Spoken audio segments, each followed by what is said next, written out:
So welcome back to the show, everybody. Today's going to be another solo episode. And what I'm going to discuss today is my morning routine and my evening routine. So this is something that I've been refining over the years. I'll continue to refine it as well. And what I'm going to do today is just update you on exactly what I'm doing right now. So hopefully you find this helpful. But I do want to say, just before we get started, and I'll probably mention this throughout the podcast, that don't get too obsessed with it. Meaning, if you hit 3 out of the 5 things that you're trying to do every morning, that can be okay. Hitting everything every single day sometimes can be a little bit difficult, and you don't want to add more stress to your life already. So I just want to preface that before I get started. So I'll start with the first thing that I do. So immediately once I get up, I drink water, and I do mix it with a pack of LMNT. Many of you guys are probably familiar with that product. Has a gram of sodium in it, 200 milligrams of potassium. I think it's 80 milligrams of magnesium, something like that. Don't quote me on it exactly. And the reason is because hydration is critically important. Even if you just have a small amount of dehydration, you can actually lose some of your cognitive function overall. And that's been shown in studies, and I'll certainly link that in the notes there. But yeah, even just 1 to 2% of fluid loss can impair your overall mood and your cognition. So you definitely want to stay hydrated.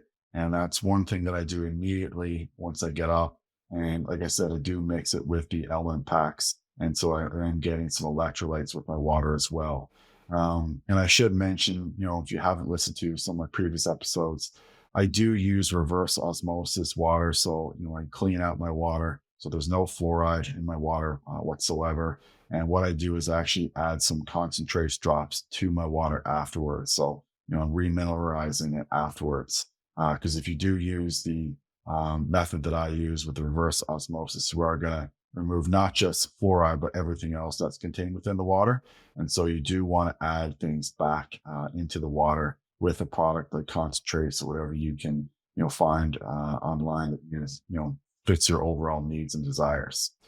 I know this one has a little bit of a less evidence overall, but I do use the hydrogen tabs as well. So it is important to note, though, that I don't put the element pack and the hydrogen tabs in the same bottle.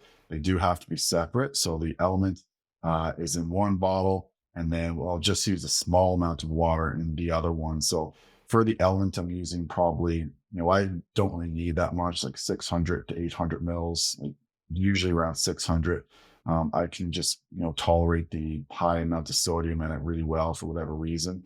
Some people, find that to be kind of disgusting in some ways. So, they need at least, 1,000 mils or 1 liter of water to mix it up. For the hydrogen water, really small cup, it's probably 250 mils maximum that I use. And what you want to do when you're using the hydrogen water, and I use the hydrogen tabs, which, do have the higher concentration overall. What I do with that is I just drop it in, and then within 1 to 2 minutes, I'm drinking it. So if you leave it longer than that, the concentration of it is going to drop. You're just not going to get the effect that you're looking for. And so, there is some evidence out there that it may reduce some oxidative stress and even help improve exercise recovery. So, it's just something I do, immediately upon waking. I really focus on the hydration. And then, like I said, if you're just going to do one over the other, definitely do the 1 liter of water, the 600 mils of water. And if you're, not going to get an element pack, you can get things online. Like I think it's Redmond's Red Salt, something like that. Just Redmond's Real Salt. We can maybe link that in the pod somewhere, so I can get the specific kind and just use like 1/4 of a teaspoon, something like that, like just over a gram into the water in the morning. And then that's also super cheap way to get hydrated in the morning without having to necessarily break the bank with the element packs. So after I start hydrating and, while I'm drinking actually my element, I will take some supplements with that. So as I've mentioned, on this podcast before, and I did a post on it recently, I'm a big fan of nattokinase. There is a little bit of heart disease in my family, so that's one thing that I really am targeting to decrease for myself. And so I take about 12,000 IUs of nattokinase per day. And that dose has been shown to reduce arterial fibrosis overall. So, there was one study, I mentioned this before, with over 1,000 participants, where it actually reduced overall heart disease. So they saw less plaque. I think it was about 36% over 12 months. And what they found was that the people who used vitamin K2 and aspirin actually did the best overall. So, but you do want to be careful with that because because nattokinase is a blood thinner. Aspirin is also a blood thinner. So, mixing two blood thinners together may not be the best idea overall. So, you do want to talk to your doctor about that. But again, in the study, the people who got the best results use vitamin K2 and aspirin. So I do want to emphasize that. And if you are someone who has chatted with your doctor and they say it's safe to do, then certainly go ahead and do it, but don't do it, without consulting your physician. The next thing that I'm going to take is going to be Alcar, or acetyl L-carnitine.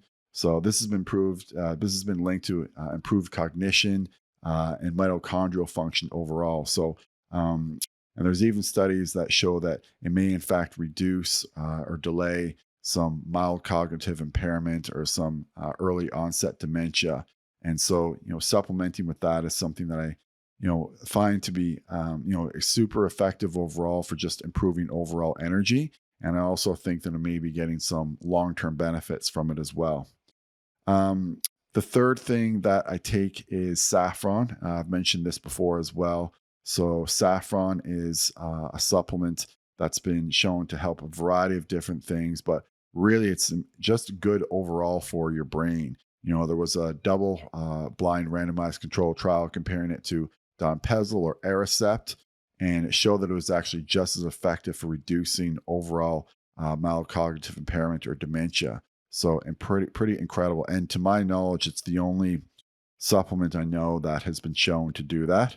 And there's also been, I'm not even sure how many randomized control trials, but at least 20, but maybe even 30 showing that it can just improve overall mood in patients, reduce anxiety. So, something that I think is excellent for overall brain health. And then, the active ingredient in that, the crocin, actually passes the blood-brain barrier, which is pretty incredible because, as we know, there's lots of molecules out there that show a lot of promise, but then they don't cross the blood-brain barrier in humans, and therefore, they don't produce any good results in real life.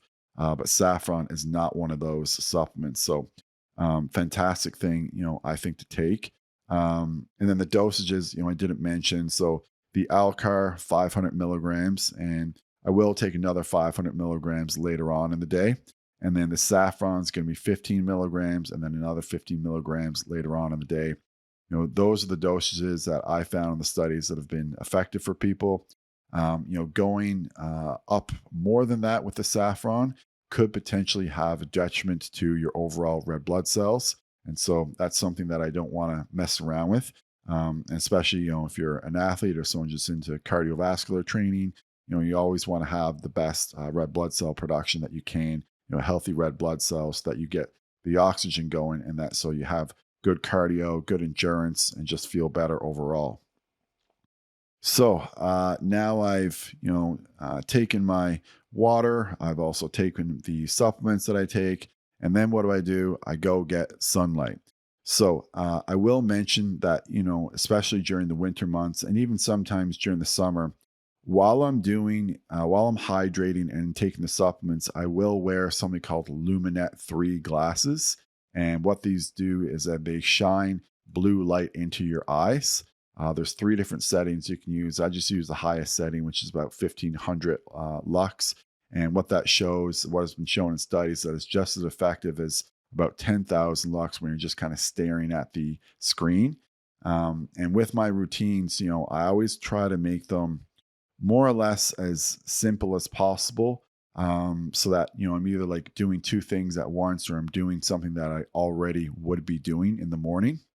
And so, with the Luminet 3 glasses, I'm not actually adding any time. It's just something that I have on my face while I'm doing other things. So, a really good product, I think, overall for some people. And again, just I want to maybe I should have mentioned at the start. There's nothing in this podcast that I'm discussing that I've been paid to say in any way, shape, or form. These are just the actual products that I use.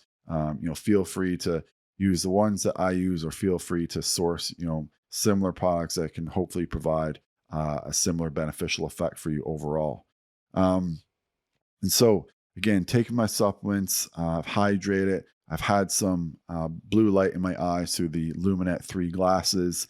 And then what I do is I step outside. And so, I don't know how many times, Andrew Huberman has talked about this, and, maybe I've talked about it even too much, but getting sunlight in your eyes in the morning is just so effective for improving your overall mood, improving your circadian rhythm. A lot of people, when they get up in the morning, they just stare at their phone. That's not something that you want to do. You do want to get some natural light into your eyes, or something like the Luminet 3s, where it's actually stimulating your brain to wake up. And so by stepping outside and getting some sunlight, I'm doing that. And so I'm not just getting the blue light, though, that comes from the sun. I'm also getting near infrared light, red light, mid and far infrared light, and then the yellow and green rays as well. So all the different spectrums of the sun that can have, a variety of different benefits. I've talked at length, how effective near infrared light is for improving your overall mitochondria health, which is incredibly important for improving your overall brain health, and improving your cardiovascular conditioning as well. So getting that near infrared light in the morning is really helpful. But what you do want to do, and I want to emphasize this as well, is you don't want to wear any sunglasses, because if you do wear sunglasses, then you're kind of defeating a lot of the purpose there. So what happens when you wear sunglasses is you don't get it into your eye, so you're not getting that circadian rhythm going. So we have rods and cones in our eyes. A lot of people maybe remember this from doing some first year physiology, but there's also other cells in our eyes that are directly related to our circadian rhythm. And so you want to get that sunlight into your eyes so you get that circadian rhythm going. And one thing that I do, again, I say like I stack things, is that while I'm getting the sunlight into my eyes, I often read like not necessarily all the time, but like some old scripture or some philosophy, like something like that. Or there's a book actually I'm reading right now that I just happen to have here called The Monkey and the Way of Zen. It's a pretty cool book. I'm only, probably 30 pages into it so far, but it's a really easy read. Super cool concepts in it. Just more of like, some Buddhist concepts in it that I find really helpful. The Daily Stoic is one that's been part of my routine for a long time as well. But doesn't necessarily have to be, any of the books that I mentioned, whether, you like reading the Bible or whatever it is, just doing something in the morning, reading some, I think anyway, like some old scripture is good. Reading like the news or things like that, I don't think that's good for you. That could potentially even, disrupt your mood. So just try to read something, I think, like peaceful. And that should be, helpful for you overall. One thing I've, really gotten into recently, but, admittedly, I've struggled with this basically my whole life, is, I've never really honed down a really solid meditation or breathing routine. It's something where I'll start, and then, I'll miss a couple days, and then after a couple days, I just don't get back into that habit. I've never struggled with things like getting into the gym, getting my cardio, getting my strength training. I've always been able to do that. But getting like that meditative session done, or getting that breathing session done, has always been tricky for me. But I have been considerably better with it recently. I think I had one time recently where I did it like 26 or 28 days in a row.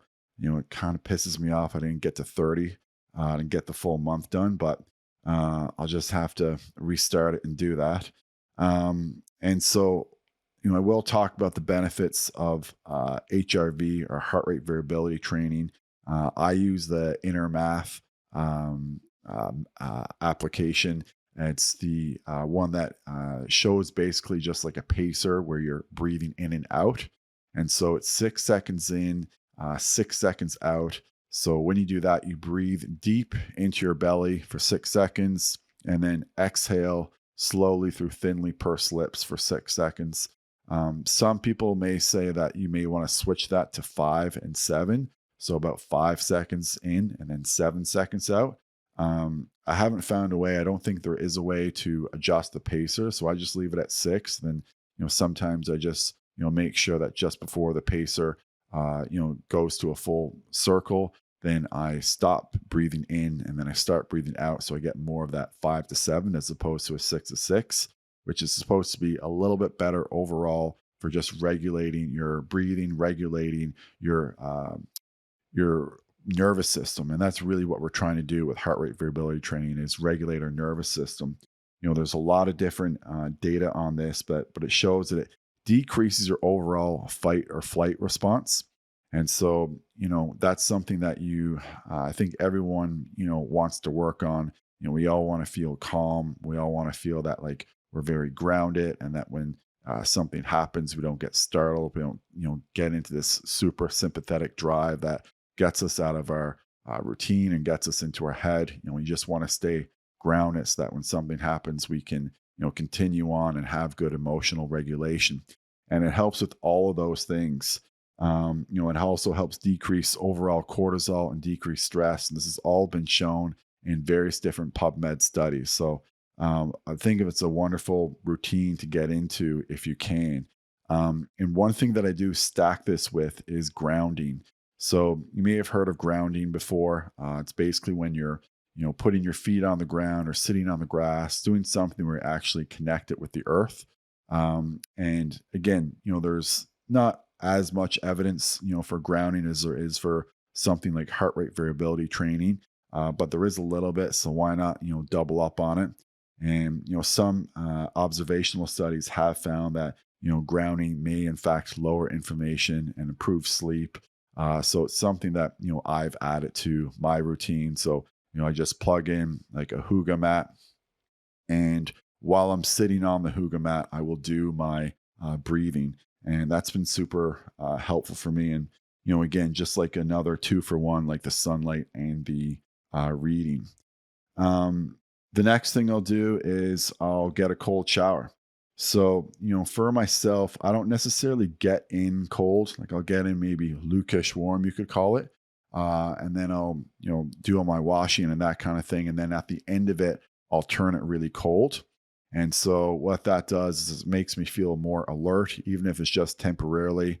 But a lot of the studies have shown that it can increase your dopamine for about 2 to 6 hours, which is pretty awesome and kind of gets you going in the morning.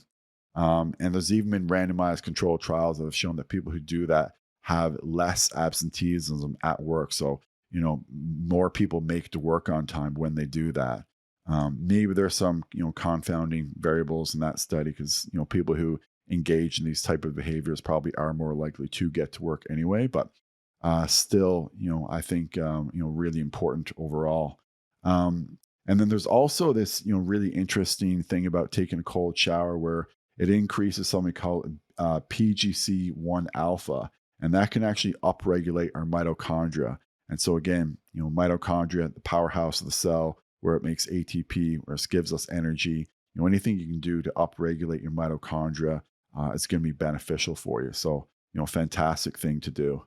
And you just have to start off with whatever you can tolerate and then just build up to it. So, if you can't get in cold, fine. Like I don't even get in cold. I get in, like lukewarm warm, I would say. And then I get cold at the end, but it's important to get out cold.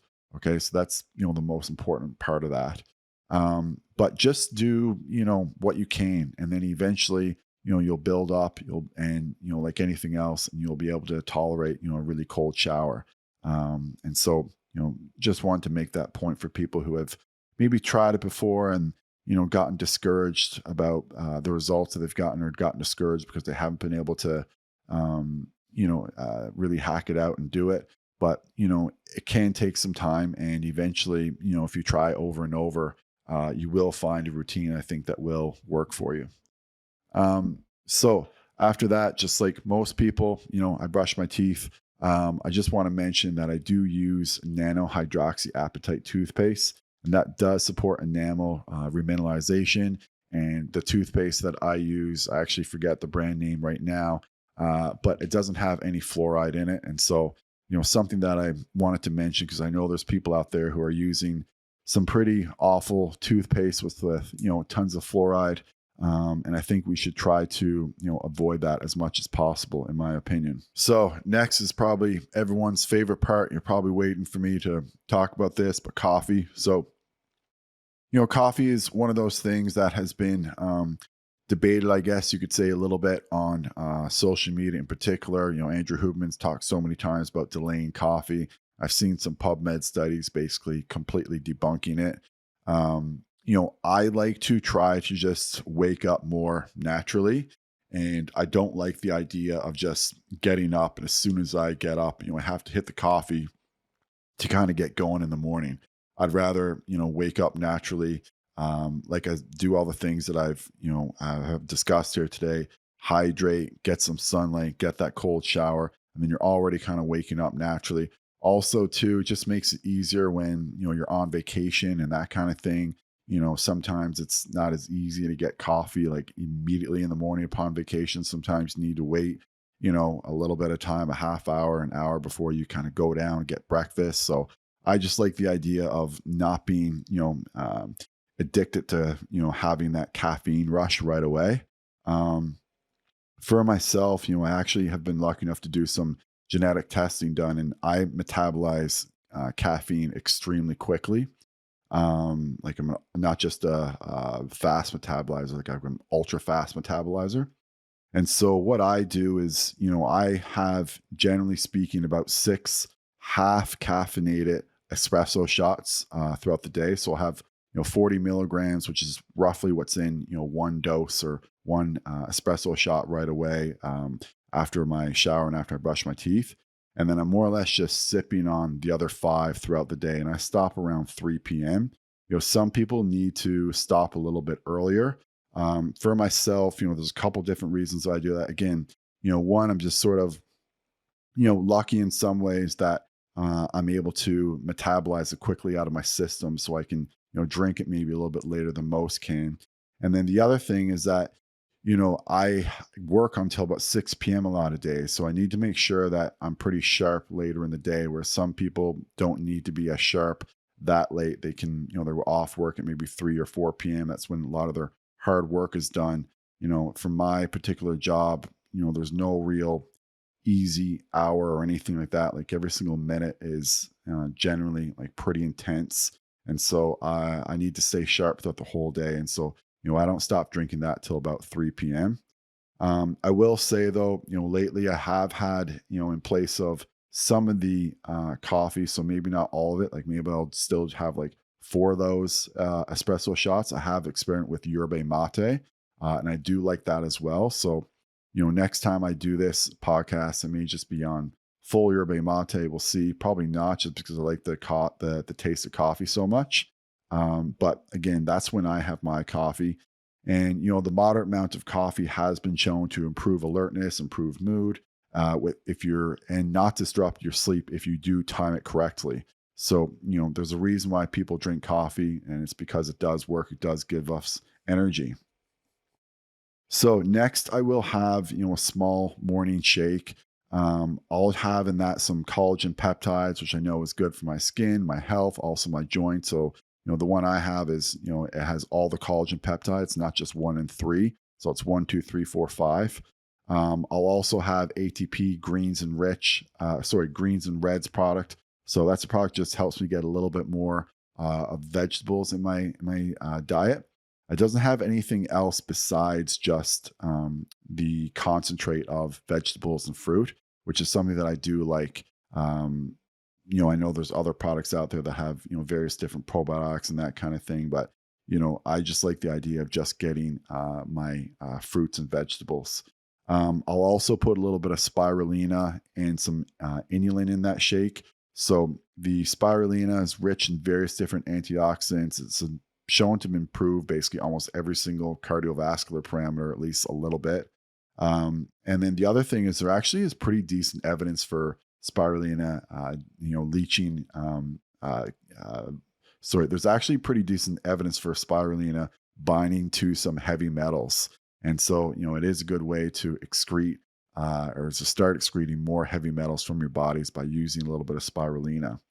And then the inulin, so that's a prebiotic fiber, really good for your digestive health, really good for your overall gut health. And then the last thing I'll take before I go to work, there's two things here.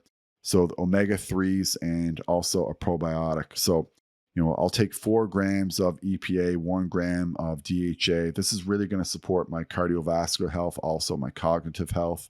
The EPA is fantastic for lowering your triglycerides, gives it a little bit of a bump too in your HDL, but really good for lowering triglycerides overall, which we know is linked to cardiovascular disease. And then I will take the Akkermansia probiotic. So there is emerging evidence that this is really good for your gut and metabolic health. And so that's the last two things that I take before I go to work. On my way to work, so like most people, sometimes I do like listening to music, but sometimes, I just give someone a call on the way to work. I have a fairly longish drive, or about 20 to 30 minutes most days. So sometimes just a good time to connect with your parents or your friend or someone that you want to chat with or haven't chatted with.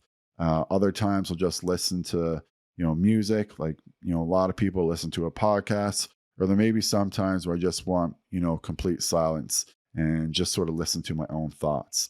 And so that is essentially my morning routine. So what I'm going to do now is I'm going to get into my evening routine. And so basically the goal of my evening routine is just to reduce any kind of sympathetic stimulation that I have going on, get into more of a parasympathetic mode, get my body ready for sleep, and make sure that my circadian rhythm is aligned to sleeping at an appropriate hour. For me, it's usually around 10:30 p.m. And doing anything I can do to really just improve my overall sleep quality.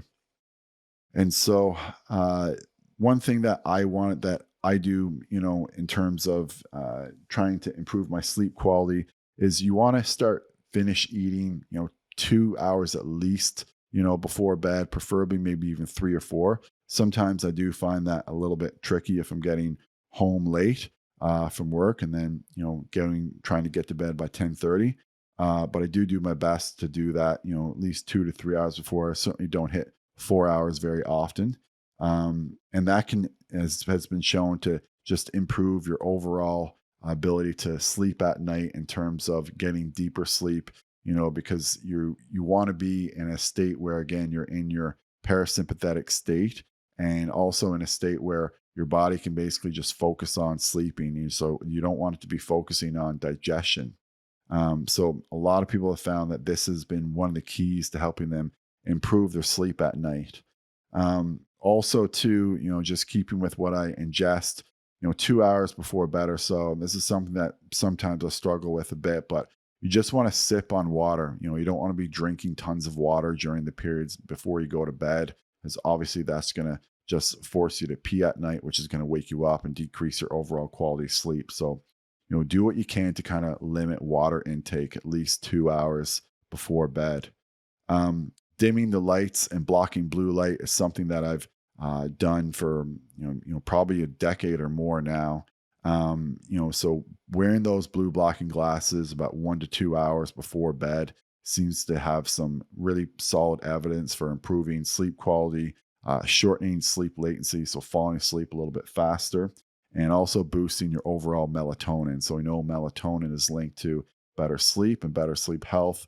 And so this is just a real easy way, that you can improve your overall sleep quality. So do I take some supplements to help me sleep? Yes, I do.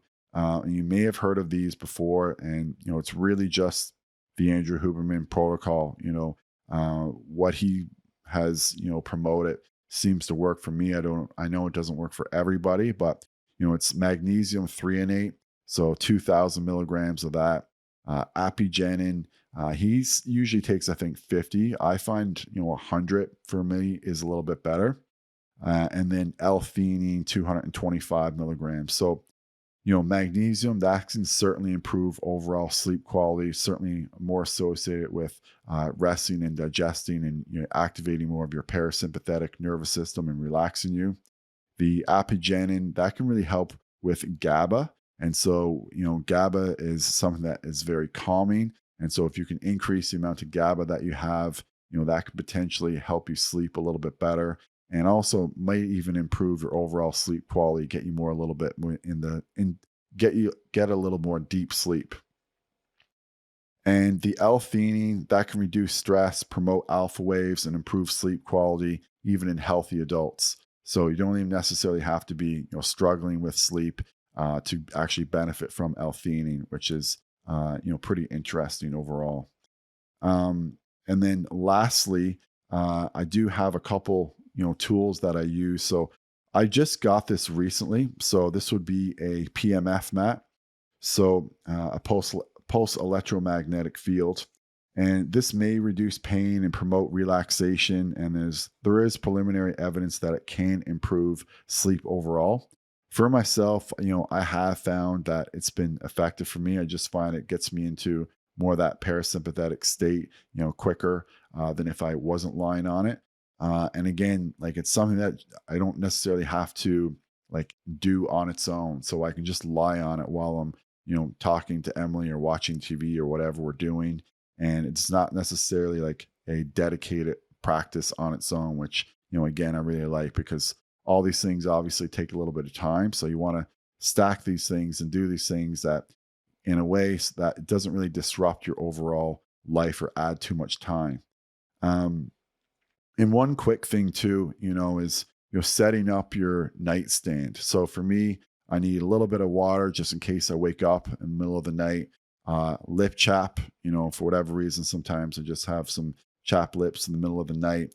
And then I will put some extra apigenin on there as well. So if I wake up at 2 or 3 in the morning, I may have another 50 milligrams of apigenin. And I do find that to be helpful for my sleep. I've also experimented with the Somni headband. So that's something that Dr. Matthew Walker has invented or is a part of at least. And it has been shown in various different studies to help with sleep latency. I think it improves or total sleep time by about 37 minutes or something like that. It's not something that I use every single night, maybe about 3 to 5 times, a week. I've gotten into the habit of using that. And so it delivers transcranial electrical stimulation. And again, this has been shown in various different studies to improve overall sleep quality, especially in patients with insomnia. So, just another tool that you may want to consider. So just a couple other quick things before I close out the podcast here. Some people do find that their mind is really racing before bed, like they have a bunch of to-do lists. And, ironically, if you journal about an hour or two before, sometimes that can help. And you can just basically write down your thoughts. And just by writing down your thoughts and expressing them, you kind of get it out of your system and it just relaxes people. So something that, you may find helpful. It's not something I've done too much. I don't find I struggle with that much because, I just try to put away work about 2 hours or so before bed. And then once I do my rest of my routine, I don't necessarily have that chatter going on in my mind. And then really important, is keeping your bedroom environment really cold, or fairly cold. So, 18 degrees Celsius, for some people, it may be a little bit less. In Fahrenheit, it's usually between, 60 to 68 for most people. Keeping a really cool environment definitely helps people fall asleep faster and stay asleep. And it helps facilitate that drop in core body temperature, which a lot of us know is really important for overall sleep and sleep quality. And also in your bedroom, you want to have dark curtains or blackout curtains. The darker your room, the better. And that'll improve your sleep quality as well. Keeping a consistent bedtime too is crucial. I know sometimes it's difficult on the weekends, but you do want to make sure that you're trying to go to bed and get up at the same time every single day. That'll do wonders for a lot of people for improving their overall sleep, their sleep quality. And irregular bedtimes are linked to worse sleep and higher cardiometabolic risk. So, there's a lot of now evidence coming out that shows that, if you do have irregular sleep patterns, it can raise things like inflammation, like C-reactive protein or CRP. And so, what you want to do is, keep that consistent bedtime, not just during the weeknights, but on the weekends as well. So that's pretty much it, folks. That's my morning routine and my evening routine. Like I said, it's something that I'm always going to be perfecting. And so, maybe I'll do this solo podcast next year and it may be a little bit different. But that's what I'm doing right now. And then again, I can't emphasize enough that, if you don't do everything perfect in the morning, in the evening, don't let it ruin your day or ruin your night's sleep. Just make sure that you try to do things as best as possible. But it's just as important to be flexible and adaptable as it is to be, really disciplined. And so, don't become too rigid overall. So I hope you guys enjoyed this podcast. I hope some of the things that I've said here today will help you with your morning routine or with your sleep routine at night. And as always, if you have any questions, leave them, and I'll be back with another episode soon.